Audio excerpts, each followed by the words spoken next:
ربی یسر ولا تعسر وتمم بالخیر رب اشرح لی صدری ویسر لی امری واحلل عقدۃ من لسانی یفقهوا قولی۔ سب سے پہلے تو آپ تمام دوستوں کا آج کے اس کلاس میں خوش آمدید کہتے ہیں۔ جیسے کہ آپ سب واقف ہیں کہ ہم لوگ اس کلاس میں دا اسٹیٹس آف وومین ان اسلام، یہ کتاب ہے کہ قرآن میں موجود عورتوں کی کارنامے، ان کی کہانیاں، انہوں نے کیا کیا فعالیت کی جس کی بنا پر خدا نے ان کو یاد رکھا قرآن میں۔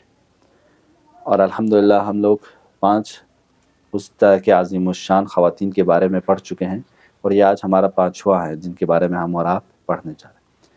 انہی قرآنی عورتوں میں سے ایک حضرت زینب بنت جحش ہے۔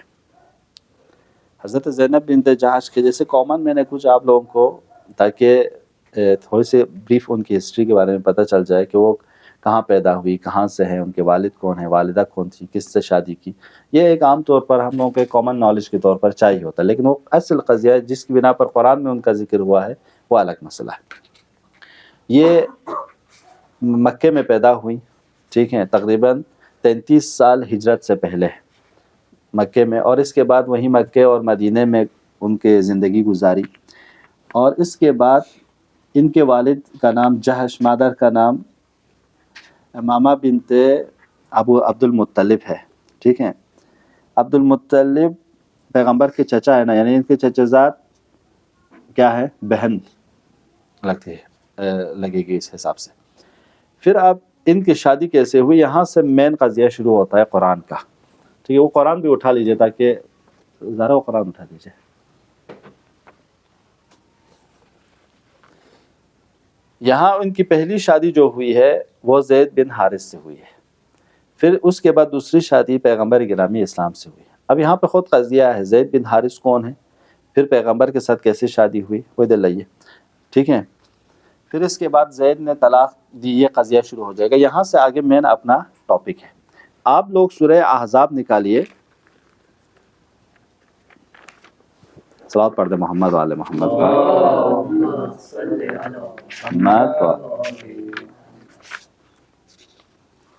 ٹھیک۔ سورہ احزاب کے ہم لوگ پہلی بار پڑھیں گے 36 آیت سے،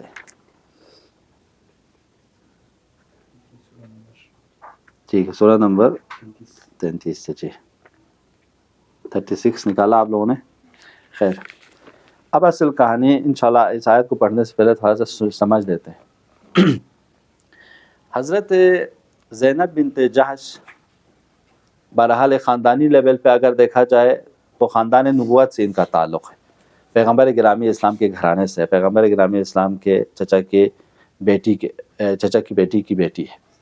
تو اب اس حساب سے دیکھیں، اور زید بن حارث کون ہے؟ زید بن حارث آپ لوگوں نے سنا ہوگا کہ پیغمبر گرامی اسلام نے زید کو اپنا بیٹا مانا تھا۔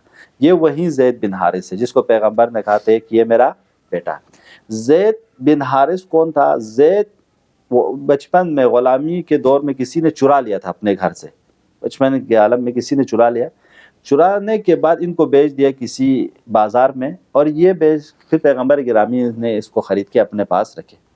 پیغمبر گرامی اسلام کی صحبت میں رہنے کے بعد بہت بڑی شخصیت بنی اسلام کے۔ زید بن حارث کے بارے میں بہت بڑی کہانی ہے یہ۔ پھر ایک دفعہ کیا ہوا، ان کے والدین، ان کے والد اور ان کے چچا یعنی حارث اور ان کے بھائی کون ہیں، زید کے چچا اور زید کے والد ڈھونڈنے آئے مکہ جب پہنچے تو دیکھا کہ زید کس کے گھر میں ہے، پیغمبر کے گھر میں۔ پیغمبر سے درخواست کی آپ کوئی اجرہ لینا چاہے تو لے لیجئے، پیسہ لینا چاہتے ہیں تو آپ لے سکتے ہیں، لیکن زید کو ہمیں دے دیجئے۔ پیغمبر گرامی اسلام نے فرمایا مجھے کوئی اجرت نہیں چاہیے، کوئی پیسہ مجھے نہیں چاہیے، لیکن خود زید سے پوچھ لو کیا وہ جانا چاہتا ہے یا نہیں۔ خوب، ان لوگوں نے پوچھا زید سے کہ جاؤ گے، کہا نہیں۔ پھر پیغمبر آئے، پیغمبر نے ان سے پوچھا کہ کیا آپ جانا چاہتے ہو؟ جا سکتے ہیں، آپ جانا چاہتے ہیں۔ تو انہوں نے کہا یا رسول اللہ اگر میں آپ کے پاس رہوں تو کوئی مشکل، میں آپ کے ساتھ رہنا چاہتا ہوں۔ پھر انہوں نے اپنے والد سے بھی کہا کہ اگر آپ اجازت دے دیں تو میں پیغمبر کے ساتھ رہوں گا، مجھے کوئی پریشانی نہیں ہے۔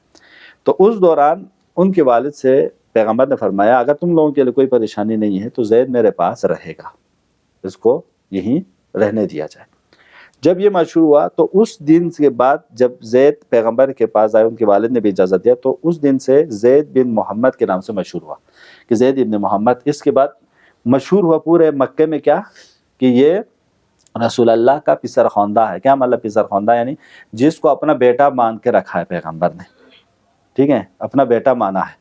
تو دیکھیے آپ، زید بن حارث کو پیغمبر نے اپنا بیٹا مانا ہے. اب بیٹا ماننے کے بعد پیغمبر نے کہا دیکھو زید مجھ سے ارث ملے گا، اگر میں مر جاؤں تو زید کو میرے یہاں سے ارث ملے گا.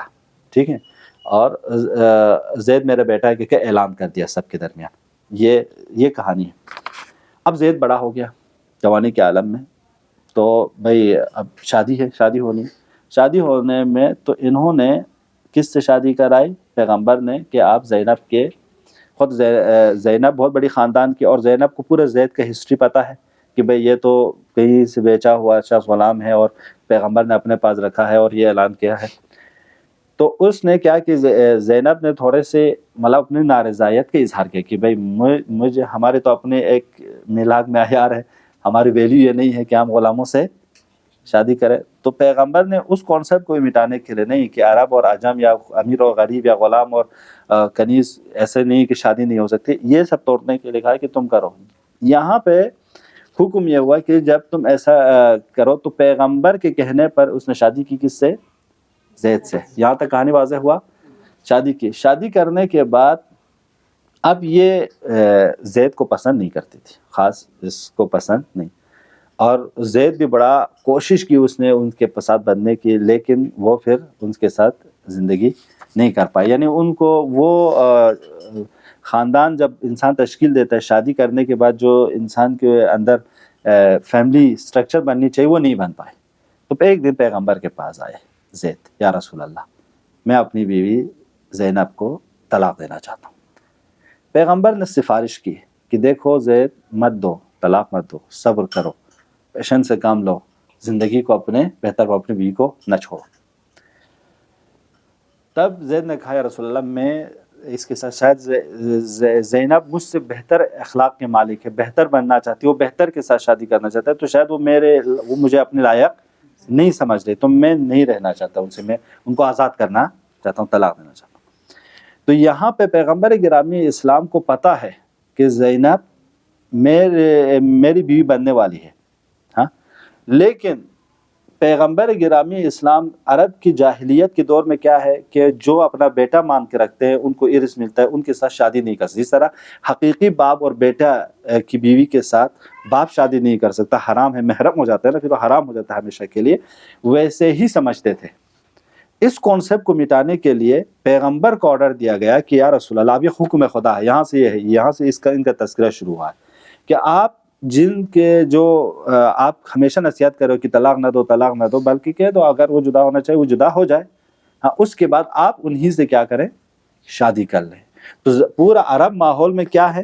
عرب ماحول میں یہ ہے، عرب ماحول میں یعنی لڑکے کی بیوی سے شادی، لڑکے کا مطلب یہاں پہ معلوم ہے نا، حقیقی لڑکا نہیں ہے، بلکہ کیا ہے، جس کو ایڈاپٹ کیا گیا ہے، ایڈاپٹ کیا ہوا لڑکا ہے، تو اس سے شادی کرنا، اس کی بیوی سے شادی کرنا جائز نہیں. یہ رسم جاہلیت ہے. ٹھیک ہے، یہ جاہلیت کی ایک سنت ہے جس کو خدا مٹانا چاہ رہا ہے، تاکہ آئندہ آنے والے مومنین مومنات اگر ایسا کرنا چاہے ان کے لیے کچھ نہ ہو. تو خود پیغمبر آپ اسی رسم کو توڑنے کے لیے یہ کیا کیجئے، ان کے ساتھ شادی کیجئے. یہ پوری کہانی ہے یہاں پہ. اس کے بعد جب شادی ہوئی، شادی کے بعد کیا قضیہ پیش آیا، یہ سب اسٹیپ بائی اسٹیپ چلتے ہیں. پہلے یہاں تک کی آیت پڑھ لیتے ہیں. ٹھیک ہے، سب لوگ کھول دیجئے اس آیت کو.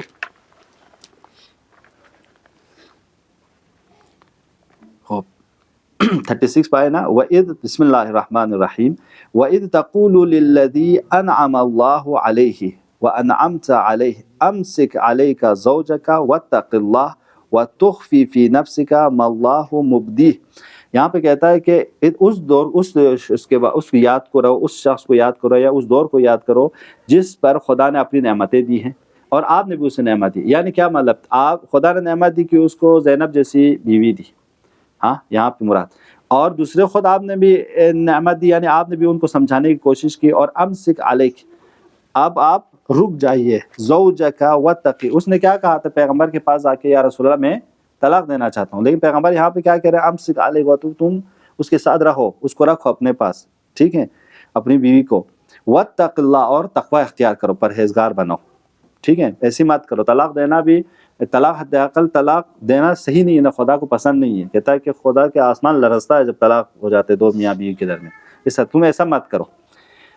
پھر اس کے بعد کہتے ہیں وَتُخْفِي فِي نَفْسِكَ مَا اللَّهُ مُبْدِيهِ، یا رسول اللہ آپ اپنے دل میں چھپا رہے ہو، ایک تو آپ اس کو روک رہے ہو، چھوڑیے طلاق دے دیا، دینے دیجیے، آپ کیوں چھپا، جبکہ آپ کو پتا ہے کہ آپ کو ان کے ساتھ آپ کی شادی ہونی ہے، آپ کی بیوی بننی ہے زینب، خدا اسے آشکار کرنا چاہتا ہے جس کو آپ چھپا رہے ہو۔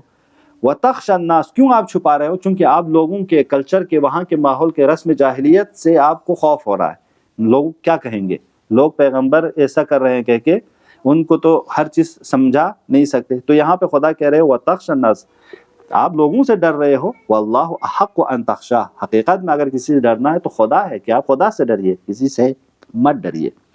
فَلَمَّا قَضَى زَيْدٌ مِّنْهَا وَطْرًا زَوَّجْنَاكَهَا، اب کہتے ہیں کہ جب زید نے ان کو طلاق دے دیا، چھوڑ دیا، تو اب ہم آپ کو کہہ رہے ہیں کہ زوجناکہا، آپ ان کے ساتھ شادی کیجئے، لِكَيْ لَا يَكُونُ عَلَى الْمُؤْمِنِينَ حَرَجٌ، تاکہ مومنین پر کوئی مشکل اور حرج نہ آئے، فی ازواج ادعیائہم، تاکہ وہ اپنے اڈاپٹ کیے ہوئے بچوں کے ساتھ، ان کے بچوں کی بیویوں کے ساتھ شادی کرنا چاہے آئندہ قیامت تک آنے والے لوگ، تو ان کے لیے کوئی مشکل نہ ہو، آپ یہ کام کیجئے، ٹھیک ہے۔ وَإِذَا قَضَوْا مِنْهُنَّ وَطْرًا وَكَانَ أَمْرُ اللَّهِ مَفْعُولًا، دیکھیے اب جب کوئی حرج اس میں نہیں ہے، جب خود حکم خدا کوئی انجام دے دے، حکم خدا کے انجام دہی میں کسی کو کوئی مشکل نہیں ہونی چاہیے، چاہے زمانے جاہلیت، چاہے رسم جاہلیت، چاہے آج کے ٹریڈیشن ہو، چاہے اس دور کے ہمارے اور آپ کے یہاں موجود رسم و رواج ہو، وہ لوگ کچھ بھی کہیں، اگر حکم خدا یہ ہے کہ آپ ایسا کریں تو آپ حکم خدا کو انجام دیجئے، اس سے مت گھبرائیے۔ یہاں تک واضح ہوا یہ قضیہ۔ پھر اس کے بعد یہیں اسی سے مربوط یہیں آیتیں ہیں کہ وَمَا كَانَ عَلَى النَّبِي مِنْ حَرَجٍ فِي مَا فَرَضَ اللَّهُ لَهُ، تو کسی نبی کے لیے کوئی مشکل اور حرج نہیں ہے جو کچھ خدا نے فرض کیا ہے، وَسُنَّةُ اللَّهِ فِي الَّذِينَ خَلَوْا مِنْ قَبْلُ وَكَانَ أَمْرُ اللَّهِ قَدْرًا مَقْدُورًا، کہتے ہیں کہ جب یہ سنت الہی ہے تو سنت الہی اور حکم الہی کو انجام دینے میں کسی کو کوئی خوف محسوس نہیں ہونے چاہیے جب یہ حکم خدا آپ کو کہا گیا ہے۔ اس کے بعد کہتے ہیں الذین یبلغون رسالات اللہ، جو لوگ خدا کی رسالت کو، پیام کو لوگوں تک پہنچاتے ہیں، ویخشونہ، اور خود خدا سے ڈرتے ہیں، ولا یخشون احدا الا اللہ، خدا کے علاوہ کسی اور کے سے وہ نہیں ڈرتے، کفا باللہ حسیبا، ان لوگوں کے لیے تو خدا کافی۔ یہ سب یعنی پیغمبر کو تسکین دے رہے ہیں کہ وہ دور جاہلیت کیسی تھی۔ اب آپ لوگوں کو بتاؤں گا کہ یہاں جب پیغمبر نے یہ کر لیا تو کیا کیا۔ اس کے بعد یہ والی آیت اس نیچے والے بات سے مربوط ہے، جب یہ طلاق دے دی، اب طلاق ہو گئی نا، یہاں تک طلاق ہو گئی، اب پیغمبر کیا کریں گے، شادی کریں گے، ہے نا۔ پیغمبر نے جیسے ہی شادی کی، شادی کرنے کی امپورٹنس کیا تھی، ایک رسم جاہلیت کو ختم کرنا تھا۔ ان کے یہاں کیا تھا، ان کے یہاں یہ تھا کہ جو ہم بچے کو، اڈاپٹ کیے ہوئے بچے کو اپنا سمجھتے ہیں، تو گویا ایسا سمجھتے ہیں کہ وہ اپنے ذاتی بیٹا ہے، اس بنا پر اس کو ارث بھی ملتا تھا، اس کی لڑکی سے، اس کی بیوی سے شادی نہیں کر سکتے تھے۔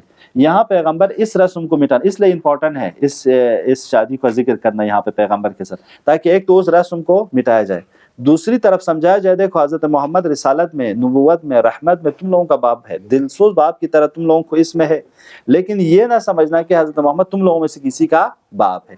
تو اس کا جواب یہ آیت میں ہے۔ یہ آیت میں کیا کہتے ہیں، وَمَا كَانَ مُحَمَّدٌ أَبَا أَحَدٍ مِّن رِجَالِكُمْ، ٹھیک ہے، کہ تم لوگ یہ نہ سمجھنا کہ محمد تم لوگوں میں سے کسی کا باپ ہے، ولیکن رسول اللہ، یہ رسول اللہ ہے، وخاتم النبیین، اور ختم پیغمبر ہیں، وکان اللہ بکل شیء علیم، بے شک خدا ہر چیز کا جاننے والا۔ تو اب یہاں پہ کیا بیان کرنا چلے، تو اب یہ ہوا تو منافقین نے، وہاں کے مشرکین نے پیغمبر کے خلاف چانس چاہیے ہوتا ہے نا، ان کو ایک کچھ نہ کچھ بہانہ چاہیے ہوتا ہے، ان کو موقع مل گیا۔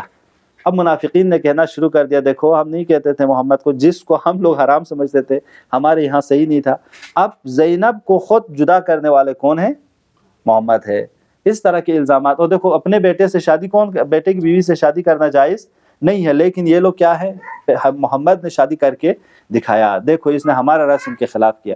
تو یہاں پہ پیغمبر نے ان کو جواب دیا، وما کان محمد ابا احد من رجالکم، تم لوگ کیا سمجھ رہے ہو کہ میں نے اس کو بیٹا اڈاپٹ کیا تو میں اس کا ذاتی باپ بن گیا، انسانی باپ بن گیا؟ نہیں، تم میں سے کسی انسان کا محمد باپ نہیں ہے، ہاں، بلکہ کیا ہے وہ رسول اللہ خدا کی طرف سے پیغمبر ہے. جب انہوں نے ایسا کیا تو ایک شرعی مسئلہ ہم لوگوں کے لیے واضح ہو گیا آج اس آیت سے, اس کہانی سے, یہ کہ اگر کوئی ہم ایڈپٹ کیے ہوئے بچہ اپنے پاس رکھتے ہیں ہاں وہ محرم نہیں ہوتا, تو اس سے پردہ کرنا بھی واجب ہو جائے گا. اس کی بیوی شادی کی یا اس کی بیوی سے اگر شادی ہونا پڑے تو کر سکتے ہیں, کوئی مشکل نہیں. یہ ہمارے اور آپ کے لیے ایک مسئلہ حل ہوتا ہے. تو جب یہ ہوا تو یہ دو مسئلہ, اصل ریزن تو یہی تھا کہ اس مسئلے کو حل دیا جائے, اس مسئلے کا حل کیا جائے. دوسرا, جب پیغمبر گرامی اسلام نے شادی کی تو سب کو بلایا, ایسا نہیں ہے کہ کچھ لوگوں کو بلایا. اس میں ایک معجزہ بھی ہوا, اسی شادی میں ایک معجزہ بھی ہوا. جب پیغمبر گرامی اسلام نے کی شادی ہوئی تو سب کو بلایا. ایک دفعہ انس نقل کرتا ہے, انس بن مالک کون تھا؟ خادم پیغمبر تھا نا, جس کی کہانی ہم لوگوں نے پچھلی کلاس میں سن لیا تھا. تو انس بن مالک کہتا ہے کہ میرے والدہ نے میرے لیے ایک خورمے کا, ایک کٹورا خورمے کا دیا, جس میں کوئی شیرینی بنائی تھی خورمے سے یا کوئی ایسی چیز بنا کے وہ پیغمبر نے دیا کہ آپ یہ لے جاؤ گھر. تو یہ خود انس نقل کرتا ہے کہ اسی سوال کے انس کوئی ایسی کہانی سناؤ جو پیغمبر گرامی کے اسلام کے ساتھ تم اتنی زندگی کیے ہو کہ اب پیغمبر گرامی اسلام کے ساتھ تجھے تعجب آور کام کیا ہوا جس میں تجھے تعجب ہو. تو وہ کہتا ہے کہ ایک کام میں آپ کو سناتا ہوں, وہ یہ کہ جب زینب بنت جہش کے ساتھ پیغمبر کی شادی ہوئی, پیغمبر نے مجھے, جب میری والدہ نے میرے ساتھ وہ شیرینی یا خورمے کا وہ مجھے بھیجا, کچھ کم تھے اس میں خورمہ کہ اتنا کہ حضرت زینب اور پیغمبر گرامی اسلام کھا سکتے تھے, اتنا تھا بس اس ظرف میں شیرینی یا سالن جو بھی ہو خورمے سے بنائے. جب میں لے گیا تو انہوں نے مجھ سے کہا کہ وہ ظرف رکھو یہاں پہ, جا کے حضرت علی کو, عمر کو, ابوبکر کو, عثمان کو, ان خلفاء کو بلا کے لے آؤ. تو وہ گئے, جانے کے بعد کہا کہ ان کو بلا کے لانے, پھر جاؤ مسجد میں جتنے بھی نمازی ان کو بلا کے لاؤ. میں چلا گیا. پھر اس کے بعد پیغمبر نے کہا جو بھی راستے سے گزر رہے ان کو بھی بلا کے لاؤ. اور پیغمبر اسی کٹورے سے جس کو میں نے لایا, کس کے لیے؟ پیغمبر کے لیے اور حضرت زینب کے لیے, لیکن پیغمبر نے اسی برتن میں اپنا دست مبارک رکھا اور سب کو نکالتے دیتے گیا. اتنے سارے لوگوں نے کھا لیا, مسجد میں موجود نمازیوں نے بھی کھایا, ان سب نے کھا. اب پھر میں آ کے دیکھتا ہوں اس میں کھانا ویسے ہی کہ ویسے ہی ابھی موجود ہے. مجھے تعجب ہوا, اور یہ کہانی جب میں واپس آیا اور والدہ کو سنایا کہ والدہ آپ کے کھانے کے ساتھ ایسا ہوا ہے اور مجھے تعجب ہو رہا ہے, تو ان کی والدہ ان سے کہتے ہیں کہ تجھے اس میں تعجب کی کیا بات ہے, یہ پیغمبر کا معجزہ ہے. اگر پیغمبر چاہتے تو پورے مدینے والے کھا سکتے تھے, کم نہیں ہوا. تو یہ واقعہ, یہ اتفاق جو رونما ہوا تھا وہ بھی ان کی شادی میں ہوا تھا. یہ دوسرا واقعہ. اب جا شادی ہوئی, کھانے پہ بلائے گئے. اب ہم لوگوں کی بھی عادت ہوتی ہے نا, کر گلا پنے, ہاں عادت سپورٹ, شادی کے لیے بلائے. اب یہ نیچے والا آئے, حجاب کب آیا, حجاب والی آیت کب نازل ہوئی, یہ قضیہ یہ بھی اسی کہانی سے مربوط. تو جیسے ہی کھانے پہ سب کو بلایا, کھانا کھا لیا, سیر ہو گئے, سب لوگ چلے گئے. 2-3 کچھ لوگ بیٹھے بات کرتے رہے. پیغمبر اس حجرے سے اس حجرے میں جا رہے ہیں, اس حجرے سے اس حجرے میں جا رہے ہیں, لیکن شرم و حیا سے ان کو بول نہیں رہے ہیں کہ آپ لوگ جائیے بھائی, کافی ہو گئے, ڈسٹرب ہو گئے. وہ لوگ بیٹھے بات کر رہے ہیں, 3-4 لوگ وہیں بیٹھ کے بات کر رہے ہیں, جا ہی نہیں رہے. یہاں تک کہ یہ آیت حجاب نازل ہوئی. اب اس آیت حجاب میں کیا کہا جاتا ہے, پڑھیے اس کو. آئیے اسی سورے کے 53 آیت, ٹھیک ہے, 53 آیت میں. تو یہاں پہ کہا جاتا ہے یا ایھا, بسم اللہ الرحمن الرحیم, یا ایھا الذین آمنوا لا تدخلوا بیوت النبی, اے ایمان لانے والو نبی کے گھر میں داخل نہ ہو, الا ان یؤذن لکم, جب تک تم لوگوں کو بلایا اجازت نہ دی جائے, الی طعام, چاہے کھانے کے لیے بلایا جائے, غیر ناظرین اناءہ ولکن اذا دعیتم فادخلوا, جب تم کھانے پہ آ جاؤ تو جب پیغمبر یہاں تک کہ بلائے نہیں, دعوت نہ دیں, تم لوگ داخل نہ ہونا. فادخلوا, جب جیسی دعوت دے تو داخل ہو جاؤ. فاذا طعمتم, جب تم لوگ کھانا کھا لیا, فانتشروا, جلدی نکل جاؤ, وہاں مت رکنا. فانتشروا یعنی نشر ہو جاؤ. ہم لوگ کہتے ہیں نماز جمعے کے بعد فانتشروا, جب نماز پڑھ لیا تو سب لوگ نشر ہو جاؤ, اپنے کام کاج میں چلے جاؤ, مت رہو. اس کے بعد کہیں ولا مستأسنین لحدیث, اور حدیثوں میں, گفتگو میں, گپ شپ میں کیا ہے, مشغول نہ ہو جاؤ. ان ذالکم کان یؤذی النبی, چونکہ یہ کام پیغمبر کو اذیت دیتی ہے. تم لوگ بیٹھ کے گفتگو کرتے ہو, باتیں کرتے رہتے ہو, یہ پیغمبر کے لیے اذیت آور ہے. فیستحیی منکم, اور اوپر سے پیغمبر کو حیا بھی آتی ہے, شرم بھی آتی ہے کہ تم لوگوں سے گئے اپنے گھر سے باہر چلے جاؤ. واللہ لا یستحیی, لیکن خدا کو کوئی شرم نہیں ہے احکام بیان کرنے میں. تم لوگ پیغمبر تو تم لوگوں سے گھبرا رہے ہیں، شرم کریں، لیکن واللہ لا یستحی، خدا کو کوئی شرم و حیا نہیں ہے کہ تم لوگوں کو بتائیں من الحق، حق بیان کرنے میں، یعنی احکام بیان کرنے میں، شریعت بتانے میں کوئی حق نہیں۔ وَإِذَا سَأَلْتُمُوهُنَّ مَتَاعًا فَاسْأَلُوهُنَّ مِنْ وَرَاءِ الْحِجَابِ، اگر کوئی ضرورت پیش آئی، کوئی چیز مانگنے آئے ہو پیغمبر کے گھر مانگنے، تو مانگنا لیکن حجاب میں بیٹھ کر، پردے کے پیچھے سے مانگ لینا۔ ذالکم اطہر لقلوبکم وقلوبہن، یہ تمہارے دلوں کے لیے اور عورتوں کے، اور یعنی ان کے ناموس کے دلوں کے لیے بھی پاک و پاکیزہ ہے، یعنی یہ تمہارے دلوں میں وسوسہ ایجاد نہیں کرے گی۔ وَكَانَ لَكُمْ أَن تُؤْذُوا وَمَا كَانَ لَكُمْ، اور یہ تم لوگوں کے لیے صحیح نہیں ہے کہ أَن تُؤْذُوا رسول اللہ، کہ تم لوگ پیغمبر کو اذیت دو، ٹھیک ہے، وَلَا أَن تَنكِحُوا أَزْوَاجَهُ، اور دوسرا پیغمبر کی عورتوں سے بھی شادی نہ کرو۔ یہاں پہ دوسرا مسئلہ آیا، من بعدہ، پیغمبر سے شادی ہونے کے بعد پیغمبر کی عورتوں سے تم لوگ شادی نہ کرو ابدا، کبھی بھی۔ ان ذالکم کان عند اللہ عظیم، ایسا کرنا خدا کے یہاں بہت بڑی عظیم گناہ ہے کہ تم ایسا کرو، ایک تو پیغمبر کو اذیت دو، دوسرا ہے پیغمبر کی عورتوں سے شادی کرو۔ یہاں تین مسئلہ، ایک تو آئے حجاب کے پردے میں رہو، ہاں حجاب والی آیت یہاں نازل ہوئی، آیت حجاب کیوں نازل ہوئی، ریزن خود یہی مکے والے جا کے، مدینے والے جا کے بیٹھ گئے پیغمبر کے گھر، اور جب ایسا ہوا تو اس کے بعد کا مسئلہ ہے 59 میں آ جائیے، ٹھیک ہے۔ 59 میں آنے کے بعد جب یہ پیغمبر نے آئے حجاب نازل کی نا، ٹھیک ہے، تو اس وقت پیغمبر گرامی اسلام فرماتے ہیں کہ پیغمبر کبھی حضرت عائشہ کے گھر میں روم میں، کبھی اس روم میں جاتے رہے، لیکن ان لوگوں کو یہ سمجھ میں آیا نہیں کہ پیغمبر کو کوئی تکلیف ہو رہی ہے ہمارے یہاں رہنے سے، گئے نہیں۔ پھر ایک دفعہ پیغمبر فرماتے ہیں جی، یہ ایسا بھی ایک اتفاق ہوا کہ حضرت پیغمبر کی ایک بیوی ام سلمہ بھی ہے، حضرت ام سلمہ، اور ایک حضرت میمونہ، ان دونوں کے ساتھ بیٹھے ہوئے ہیں پیغمبر، بیٹھے ہوئے تو ایک دفعہ ایک نابینا شخص آتا ہے۔ نابینا شخص جب آیا تو پیغمبر نے کہا تم دونوں پردہ کر لو، حجاب کر لو، تو ان دونوں کہا یا رسول اللہ یہ نابینا ہے، یہ تو ہمیں دیکھ نہیں سکتا، پردے کی کیا ضرورت؟ تو پیغمبر نے کہا کہ وہ یہ نہیں دیکھ سکتے لیکن تم دونوں تو دیکھ سکتی ہو، جاؤ پردہ کر لو۔ تو آئے حجاب کے بعد امپورٹنس پیغمبر نے کہا کہ تمہیں بھی نامحرم کو نہیں دیکھنے، تمہیں بھی ان چیزوں کو دیکھ، تو یہ آیت اس سے بھی مربوط ہے، اس آیت سے مربوط یہ کہانی بھی۔ اس کے بعد ساری مسلمان عورتوں پہ پردہ کرنے کے فلسفہ کب وجود میں آیا؟ یہ اس وقت وجود میں آیا کہ مشرکین یا مدینے کے کچھ منافقین، کچھ مشرکین اذیت کرنے کے لیے کنیزوں کو پکڑتے تھے، کنیز لڑکیاں، عورتیں جو بھی ہوتی ان کو آزار و اذیت کرنے کے لیے پکڑتے تھے، ان کو ستاتے تھے، ان کو ڈسٹرب کرتے تھے، راستہ روکتے تھے۔ تو کبھی کبھی یہ لوگ آ کے مسلمان عورتوں سے بھی ایسے کرتے تھے، تو اب مسلمان عورتیں گھبرائی جاتی تھی، تو کہتے تھے کہ ہم تو سوچتے تھے آپ لوگ بھی کنیز ہیں، ایسا کہ مشرکین نے کیا ہے، مدینے کے منافقین یا مشرکین جو تھے ان لوگوں نے چھیڑنا شروع کر دیا مسلمان عورتوں کو۔ تب یہ حکم آیا کہ یا رسول اللہ اب اپنی بیویوں سے اور مومنین کی بیٹیوں سے، مومنین کی بیویوں سے کہہ دیجئے کہ وہ لوگ سب پردے میں رہے تاکہ اس طرح کے شر عناصر سے بچ سکیں۔ تو حجاب خود حجاب کا جب واجب کیا گیا تو یہ فلسفہ تھا کہ آپ لوگ بچو، کہ آپ لوگ نامحرموں سے، آپ لوگ غلط سوچ رکھنے والوں سے بچو، جب بھی آپ لوگوں کے لیے حجاب اور پردے کا حکم آیا ہے۔ تو اس لیے حجاب کا امپورٹنس یہاں پہ سب کو واجب اسی آیت میں ہوا ہے۔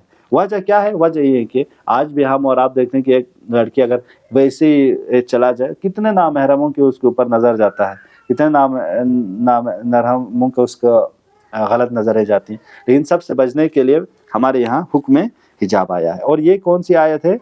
اب پڑھیے اس کو، یا ایھا النبی، بسم اللہ الرحمن الرحیم، آگے 59 آیت، یا ایھا النبی قل لازواجک و بناتک، یا رسول اللہ اے نبی کہیے اپنے بیویوں سے اور اپنے بیٹیوں سے، ونساء المؤمنین اور مومنین کی بیویوں سے کہیے، مومنین عورتوں سے، مومنات عورتوں سے کہیے، ہاں، یدین علیہن من جلابیبہن، کہ وہ لوگ پردہ کریں، حجاب میں رہیں، ذالک ادنی ان یعرفن فلا یؤذین، یہ بہترین ذریعہ ہے کہ ان کو کوئی اذیت نہ پہنچائے، وکان اللہ غفورا رحیما، بے شک خدا رحم کرنے والا اور مغفرت کرنے والا ہے۔